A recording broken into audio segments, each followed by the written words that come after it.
I'm going to take it across to Keki Mistry, who's joining us, a very special guest. Mr. Mistry, what's your take? The end of a rate cut cycle is finally here, and our expert panel here believes that the bottom of the rate at current levels isn't good enough.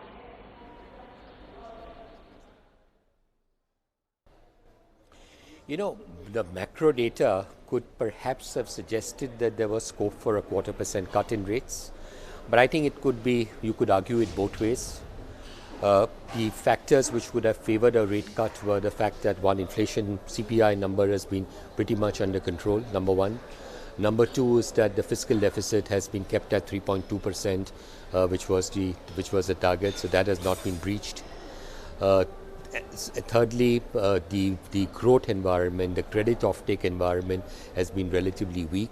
So these could perhaps have been some of the factors which the RBI could have considered. But against that, more relevant from their perspective would be the need to control inflation. Now, there are two things which I think RBI would have kept in mind. Unfortunately, I didn't hear the governor's speech because I was in some investor meetings. But the two things RBI, to my mind, would have kept in mind. One is the rising crude prices. Crude prices, to my mind, are about 5% higher than what they were when the last credit policy was announced. So crude prices are higher. India is a large importer of crude. The huge benefit that we got in the past of falling crude prices has now gone away and has now in fact turned the other way around. So instead of prices falling, we are now having a situation where prices are going higher. But I think the other factor which RBI would have kept in mind is the Fed comments. So when the last RBI policy was announced, Fed, the indication, the belief was that Fed would look at 2 interest rate hikes. Now, after that, we've had the Fed decision at that possibility of 3 rate hikes. So if we are in a situation where Fed is increasing rates and India is continuously reducing rates, and the gap in interest rates between the two countries significantly reduces, then that can put a huge amount of pressure on the currency. The rupee can depreciate, and if the rupee depreciates, then the inflationary effect that would create would be huge. All right, I'm going to take this back to Keki Mistry because Mr. Mistry, Shaktikanta Das, one of the chief architects of the budget there, is almost trying to say there that fiscal policy has done its bit. The layout has been done for fiscal year 18. Monetary policy can keep acting in isolation, and the two don't need to complement or don't need to be congruent at any point in time. The big question is, he's outlining what the budget can do on demand, but can demand pick up with credit rates being high, and credit rates are not going to come down because banks have already done their bit. 90 basis points cut, I don't think they can better that just yet.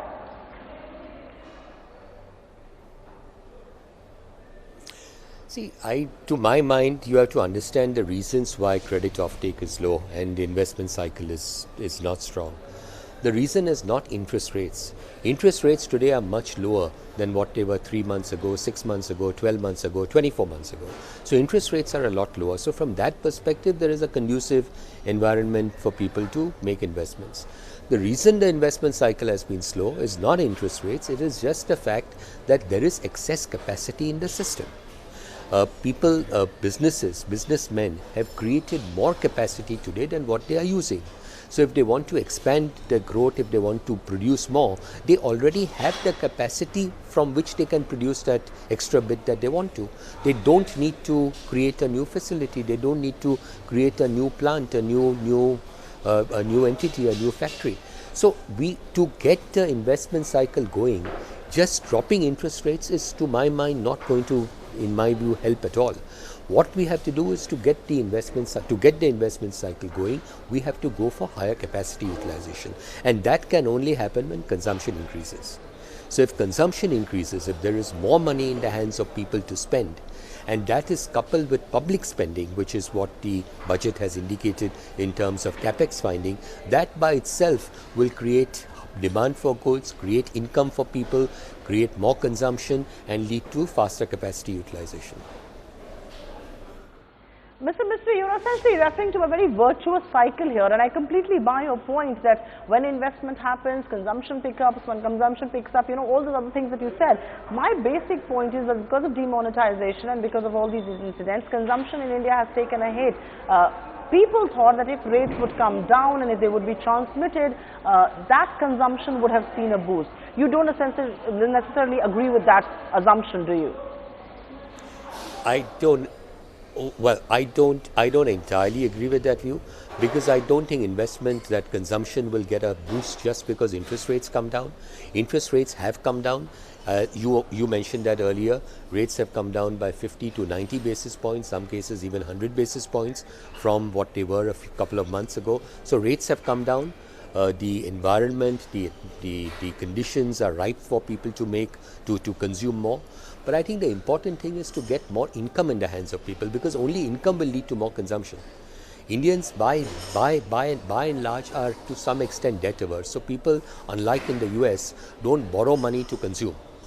People consume out of the income. There are some people who borrow out of who spend or who consume out of borrowing, but that is a very, very small minority. So reducing interest rates was not, to my mind, going to create any big spur in consumption. Mr. Mistry, you're entirely right that interest rates have only a minimal role really to play in consumption. But as far as HDFC is concerned, are you celebrating what the budget has handed out in terms of real estate and the housing sector? What does it mean for HDFC? Is that why you're so optimistic and you're dismissing interest rates? No. If we look back at the last 10 or 15 years, we have not really seen any strong correlation between interest rates and demand. So there have been periods of time in the past when interest rates have been high and demand also has been high. And there have been periods of time in the past when interest rates have been low and demand also has not been high. Demand has also been low at that time. So we've never really had a very strong established correlation between interest rates and demand. And a 0.25% cut in the RBI rates was not going to make a material difference as far as the consumer goes. See, you must also understand that for a housing loan, there are tax benefits that are provided. The interest is tax exempt, the principal is tax exempt.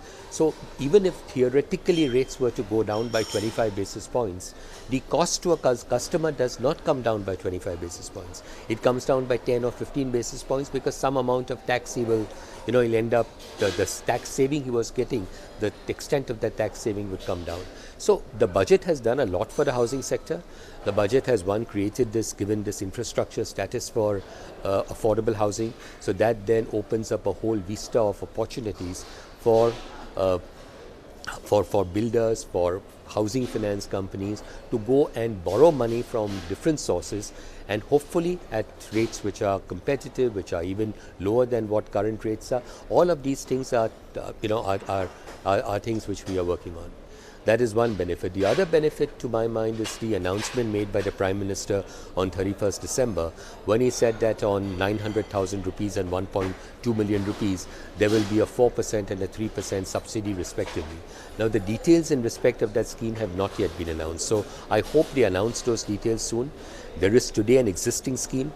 The existing scheme provides for a 6% subsidy, provided the property for anyone who's buying a house, provided he's a first-time home buyer, and more importantly, provided he's buying an apartment of up to 60 square meters and his income is up to 50,000 rupees. Now, one would expect that within the new scheme, where the amount has been enhanced from 600,000 rupees to 900,000 and 1.2 million, one would expect that those limits on property size and on income will also be increased, and that can then cover a much larger portion of the population who would then be entitled to this concession, entitled to this subsidy. So all the factors taken together will create a congenial environment for people to buy houses. Find us on Facebook at facebook.com/ETNow, and don't forget to click the like button. You can also follow us on Twitter at ETNowLive. To stay updated with all our programming, hit the subscribe button on our YouTube channel by logging on to youtube.com/user/ETNow.